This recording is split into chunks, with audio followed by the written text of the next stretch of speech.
Pharma for you. आज की video में हम बात करने वाले हैं नेट एग्ज़ामिनेशन के बारे में। नेट यानी कि national eligibility test. Is it for pharma? क्या होती है आखिर national eligibility test examination? Students हमारे यूट्यूब चैनल पर पहली बार आए हैं वो हमारे यूट्यूब चैनल को सब्सक्राइब कर सकते हैं, जिससे उन्हें ऐसी लेटेस्ट वीडियोस की नोटिफिकेशन रेगुलरली मिल सके। हमारा टेलीग्राम चैनल भी ज्वाइन कर सकते हैं, जो हमारे टेलीग्राम की लिंक है वो मैंने डिस्क्रिप्शन में दी है। तो चलिए शुरू करते हैं।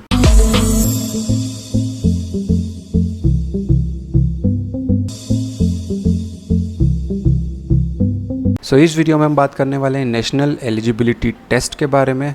क्या ये फार्मा ग्रेजुएट्स या पोस्ट ग्रेजुएट्स स्टूडेंट्स के लिए होती है? तो देखिए, इस वीडियो को शुरू करने से पहले क्या क्वेश्चन हमारे माइंड में आएगा वो हम देख लेते हैं कि क्या होती है आखिर यूजीसी नेट और सीएसआईआर नेट। दो तरह के नाम अगर आपने सुने होंगे, यूजीसी और सीएसआईआर। तो ये जो नेट की एग्ज़ामिनेशन कंडक्ट होती है वो आखिर होती क्या है, उसी के साथ क्यों कंडक्ट की जाती है ऐसी एग्ज़ाम, क्या मैं एलिजिबल हूँ फार्मेसी करने के बाद, क्या होगा अगर मैं नेट एग्ज़ामिनेशन को क्वालिफाई कर लेता हूँ, क्या मैं उसे बी फार्मेसी या एम फार्मेसी के बाद दे सकता हूँ।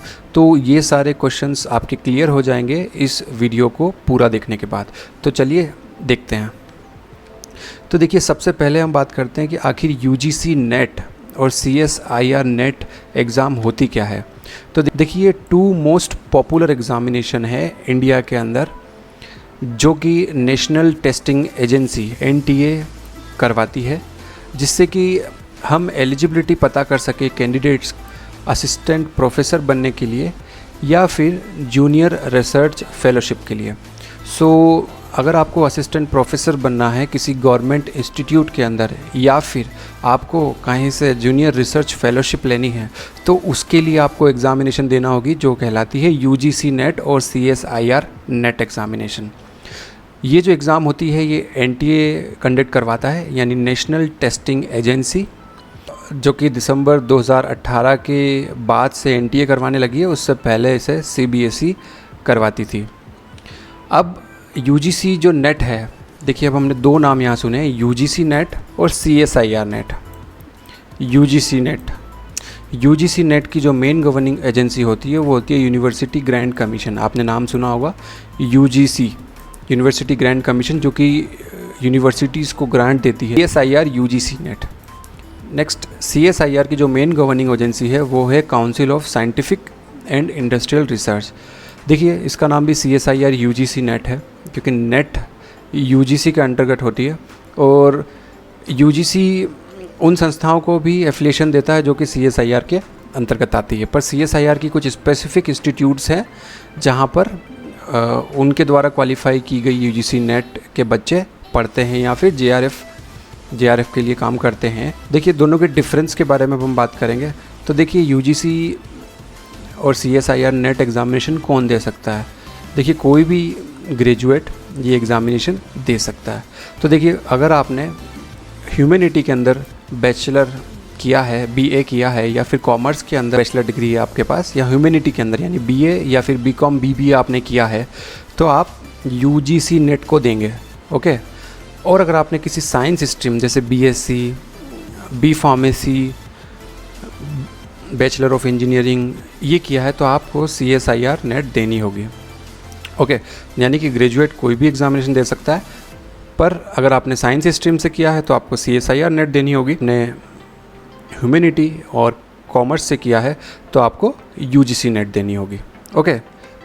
उसके बाद कुछ की डिफरेंसेस हम देख लेते हैं यहाँ पर। देखिए, एजुकेशन क्वालिफिकेशन की अगर बात करें तो यूजीसी नेट के अंदर आपको पोस्ट ग्रेजुएशन चाहिए in relevant stream such as humanities, social science, electronic science, computer science and application etcetera with at least 55% aggregate.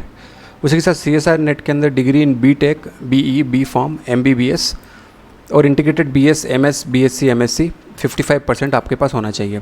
उसी के साथ एज लिमिट की अगर बात करें तो देखिए, अगर जेआरएफ के लिए आप अप्लाई कर रहे हैं तो मैक्सिमम 30 ईयर्स होना चाहिए यूजीसी नेट के अंदर, और सीएसआईआर के अंदर 28 ईयर्स होना चाहिए।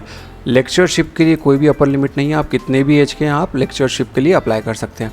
सब्जेक्ट की बात करें यूजीसी नेट में तो देखिए 81 सब्जेक्ट है, जैसे कि जो फील्ड है बहुत बड़ा है तो सब्जेक्ट्स भी बहुत सारे हैं। उसके बाद देखिए जो CSIR नेट है वो साइंस स्टूडेंट्स के लिए होती है सिर्फ, और इसमें सिर्फ 5 सब्जेक्ट होते हैं। देखिए chemical science, earth science, life science, mathematical science और फिजिकल साइंस। अब देखिए इसमें फार्मास्यूटिकल साइंस तो है ही नहीं, तो फिर हम इस एग्ज़ाम को कैसे देंगे? तो देखिए अगर आप इस एग्ज़ाम को देना चाहते हैं तो आपको उससे केमिकल साइंस से देना होगी, क्योंकि आपके पास केमिस्ट्री आपने पढ़ी होती है, ऑर्गेनिक केमिस्ट्री और बहुत सारे सब्जेक्ट्स आप पढ़ते हैं, तो सबसे फिजिबल आपके लिए केमिकल साइंस होगी। उसके साथ आप चाहें, अगर आप बायो भी स्ट्रॉन्ग है आपका थोड़ा सा, अगर आपने 12th बायो से किया तो आप लाइफ साइंस में भी दे सकते हैं, अगर आपको सिर्फ क्वालिफाई ही करनी है तो। पर आपको इसमें टीचिंग करनी है केमिस्ट्री वगैरह में तो आप इसे केमिकल साइंस में दे सकते हैं। आगे हम और देखेंगे कि ये आपको एग्ज़ाम देनी है या नहीं है। उसके बाद देखते हैं हम एग्ज़ाम का पैटर्न।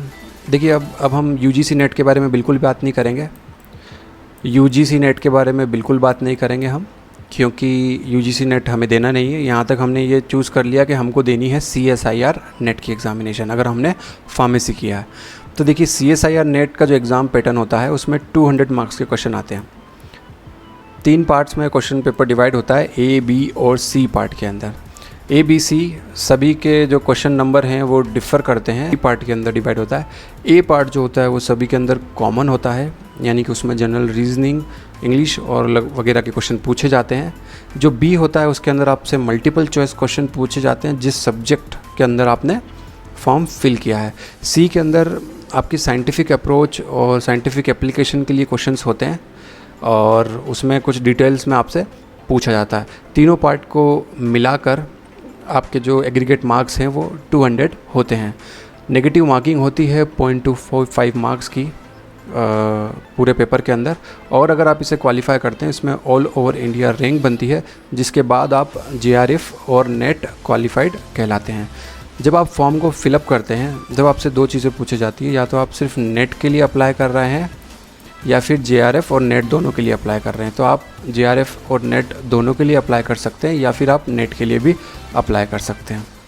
अब वैलिडिटी की बात करें तो देखिए नेट की जो वैलिडिटी होती है वो लाइफ टाइम होती है। आप नेट क्वालिफाइड हैं, आप ज़िंदगी भर कहलाएंगे, it's a lifetime achievement. In case of JRF junior research fellowship, अगर आपको स्टाइपेंड चाहिए तो आपको within 2 years of qualifying the NET JRF examination आपको किसी इंस्टीट्यूट के अंदर PhD के लिए अप्लाई करना है। यानी कि आप मास्टर्स के बाद जब PhD के लिए अप्लाई करेंगे, या फिर आप B.Pharm के बाद इंटीग्रेटेड प्रोग्राम के अंदर अप्लाई करेंगे मास्टर्स प्लस PhD, तो आपको 2 साल के अंदर JRF के लिए भी अप्लाई कर देना है, जिससे कि आपको जो फेलोशिप है, जितना भी अमाउंट है वो आपको मिल सके। अब नेक्स्ट क्वेश्चन आता है, क्या ये एग्जामिनेशन फार्मा स्टूडेंट के लिए है? तो देखिए it depends on your goal. अगर आपको लेक्चरशिप ज्वाइन करनी है फार्मेसी के बाद, यानी आपको B.Pharm, M.Pharm और PhD करना है, तो आपको फॉलो करना होगा फार्मेसी काउंसिल ऑफ इंडिया की गाइडलाइन को। देखिए pharmacy council of India governing body होती है फार्मेसी कॉलेज की, ओके। UGC यूनिवर्सिटीज़ को ग्रांट देती है, और कॉलेज जो होता है पर्टिकुलर कॉलेज, अगर आपका फार्मा कॉलेज है तो उसके लिए आपको PCI का एफिलिएशन लेना ज़रूरी होता है। तो देखिए अगर PCI एफिलिएटेड कॉलेज है तो उसके लिए आपको PCI के नॉर्म्स को फॉलो करना होगा, और PCI के नॉर्म्स ये कहते हैं कि B.Pharm, M.Pharm और PhD, उसके बाद आप टीचिंग के लिए अप्लाई कर सकते हैं। 4 to 5 years का जब आपको एक्सपीरियंस हो जाता है तो आप असिस्टेंट प्रोफेसर बनने के लिए हो जाते हैं। तो इन्होंने कहीं पर भी मेंशन नहीं किया है कि आपको नेट क्वालिफाई होना ज़रूरी है। साथ ही में उसमें कुछ पॉइंट्स होते हैं, जैसे कि आपने कुछ पेपर पब्लिश किए हैं तो उसके कुछ आपको अलग से पॉइंट्स मिल जाते हैं, पर नेट के लिए कहीं पर भी लेक्चरशिप के लिए कुछ मेंशन नहीं किया गया है PCI ने। फिर भी आप नेट क्वालिफाई करना चाहते हैं तो आप नेट क्वालिफाई कर सकते हैं। कुछ बहुत ही लिमिटेड इंस्टीट्यूट्स हैं जो कि नेट को मानते हैं और नेट के बाद ही आपको लेक्चरशिप के लिए अप्लाई करने देते हैं। तो लेक्चरशिप वाली बात तो बिल्कुल ख़त्म हो जाती है। It is not compulsory to give NET examination और to qualify NET examination to be a lecturer in a pharmacy college. अब नेक्स्ट बात आती है जूनियर रिसर्च फेलोशिप। अब देखिए अगर आपका गोल है आप रिसर्च फील्ड में जाना चाहते हैं तो आप JRF के लिए अप्लाई कर सकते हैं, जो कि कहलाती है CSIR UGC नेट के थ्रू। तो उसके लिए ये बहुत ही यूज़फुल चीज़ है। तो उसमें देखिए आप JRF net qualified graduate candidates और JRF net qualified post graduate candidates, तो आप दोनों केस में अप्लाई कर सकते हैं। अगर आपके पास आप ग्रेजुएट हैं यानी B.Pharm किया है पर साथ में आपने गेट क्वालिफाई की है तो आप इसके लिए अप्लाई कर पाएंगे। क्वालिफाइड ग्रेजुएट कैंडिडेट्स के लिए जो होती है वो एलिजिबल होती है रजिस्टर और इनरोल फॉर PhD और इंटीग्रेटेड PhD प्रोग्राम, ठीक है, विदिन 2 ईयर्स के लिए। विदिन 2 ईयर्स जब आप क्वालिफाई करते हैं उसके बाद अगर आप अप्लाई कर देते हैं PhD कम मास्टर डिग्री इंटीग्रेटेड प्रोग्राम के लिए तो आप इसके लिए जा सकते हैं। साथ ही साथ अपने अगर पोस्ट ग्रेजुएशन किया है तो डेफिनेटली आप इसके लिए अप्लाई कर सकते हैं। और फिर आप अपनी जॉइनिंग के बाद PhD जब आप ज्वाइन कर लेते हैं उसके साथ आप फेलोशिप के लिए भी कहीं पर भी अप्लाई कर सकते हैं, यानी कि आपका एक गाइड होने वाला है जिसके अंडर आप फेलोशिप लेंगे तो आपको जो अमाउंट मिलना होता है गवर्नमेंट की तरफ से वो आपको मिल जाता है। और ये फेलोशिप जब तक चलती है जब तक आपका PhD का वाइवा वॉइस ख़त्म नहीं हो जाता है। 2 साल तक आप जूनियर रिसर्च फेलो कहलाएंगे, 2 साल के बाद आप सीनियर रिसर्च फेलो कहलाएंगे। देखिए अब स्टाइपेंड की बात करें तो देखिए स्टाइपेंड जो होता है JRF junior research fellow net के लिए जो स्टाइपेंड होता है UGC देती है वो देती है 31,000 रुपीज़। साथ ही साथ 2 साल भर का कंटिजेंटी ग्रांट होता है वो 20,000 का होता है। कुछ आपका खर्चा हुआ है रिसर्च वर्क में तो उसके लिए आपको 20,000 रुपये एक्स्ट्रा मिलते हैं। ओके, 2 साल के बाद आप ऑटोमेटिकली SRF में कन्वर्ट हो जाते हैं जिसकी जो अमाउंट स्टाइपेंड होता है वो होता है 35,000 रुपीज़। तो देखिए इस तरह से आप जब PhD करते हैं तो फाइनेंशियली सपोर्ट करने के लिए UGC या फिर CSIR नेट करवाती है जिससे कि आपको रिसर्च फेलोशिप मिलती रहे और आपका जो प्रोजेक्ट का वर्क है और आपको PhD के दौरान ऐसा ना लगे कि मैं जॉबलेस हूँ और मेरे पास सैलरी वगैरह नहीं है। तो ये एक प्रॉपर इनकम आपकी जनरेट करती है। उसी के साथ देखिए नेक्स्ट क्वेश्चन हमारे माइंड में आता है, can I give it after B pharmacy और M फार्मेसी। तो देखिए yes, after M pharmacy you can apply for both. Yes, you can apply for NET examination और you can also apply for JRF। After B pharmacy अगर आप GPAT qualify हैं तो आप apply कर सकते हैं CSIR junior research fellowship GATE. जो आप CSIR की वेबसाइट को देखेंगे, central council of scientific and industrial research की जब वेबसाइट को देखेंगे तो आप देखिए इस पर बहुत सारे ऑप्शंस होते हैं, fellowship, schemes, awards, grants, CSIR UGC net examination. तो देखिए CSIR UGC नेट एग्जामिनेशन जो नॉर्मल मैंने आपको बताई है सिंपली आप अप्लाई कर सकते हैं नेट JRF के लिए। उसके साथ देखिए फेलोशिप जो मैं आपको बता रहा हूँ कि फेलोशिप GPAT क्वालिफाई करने के बाद तो JRF गेट वाली जो फेलोशिप है उसको आप गेट यानी GPAT क्वालिफाई करने के बाद आफ्टर B फार्मेसी अप्लाई कर सकते हैं। बाकी जो CSIR UGC नेट है आप पोस्ट ग्रेजुएशन के बाद अप्लाई कर सकते हैं। उसी के साथ देखिए बहुत सारी JRF net, SPM, research associate, ये बहुत सारी फेलोशिप है जो भी CSIR देता है जिससे कि आपकी एक रेगुलर इनकम बन सके। मास्टर डिग्री और आप परस्यू कर रहे हैं PhD तो अगर आप गेट क्वालिफाइड हैं, GPAT क्वालिफाई हैं तो आप CSIR junior research fellowship GATE दे सकते हैं जिसकी एलिजिबिलिटी क्राइटेरिया में आपको सिर्फ B फार्मेसी विद गेट मांगा जाता है। उसी के साथ यहाँ इस वीडियो के अंदर हमने सिर्फ बेसिक इतनी बात डिस्कस करी है कि क्या आपको फार्मेसी के बाद में नेट एग्ज़ामिनेशन देना चाहिए या नहीं देना चाहिए। तो देखिए नेट एक अचीवमेंट है लाइफ का। अगर आप चाहते हैं पोस्ट ग्रेजुएशन के बाद कि मैं नेट क्वालिफाई भी कहलाऊँ, जैसे मैं GPAT क्वालिफाई या गेट क्वालिफाई कहलाता हूँ, तो आप नेट की एग्ज़ामिनेशन दे सकते हैं। इससे लेक्चरशिप पे कोई फ़र्क नहीं पड़ेगा। उसी के साथ आप JRF रिसर्च में जाना चाहते हो, आप किसी गवर्नमेंट इंस्टीट्यूट से रिसर्च करना चाहते हैं। देखिए CSIR नेट क्वालिफाई करने के बाद आप CSIR के जो इंस्टीट्यूट हैं जो ऑल ओवर इंडिया के अंदर है वहाँ से आप फेलोशिप कर सकते हैं या वहाँ आप JRF बन सकते हैं जिससे आपको रेगुलर इनकम मिलती रहे और आप रिसर्च जो भी गवर्नमेंट की रिसर्च होती है वहाँ पर में अपना योगदान दे सकते हो और वहाँ पर वर्क कर सकते हैं जिससे आपको जो एक्सपीरियंस मिलने वाला है वो बहुत ही अलग मिलने वाला है। सो ये सारी बातें थी नेट एग्ज़ामिनेशन की फार्मेसी स्टूडेंट के लिए जितना आपको पता होना चाहिए। सो ऐसी ही और वीडियो देखने के लिए हमारे YouTube channel pharma for you को ज़रूर सब्सक्राइब करें और इस वीडियो को लाइक और शेयर करना ना भूलें। Thank you so much.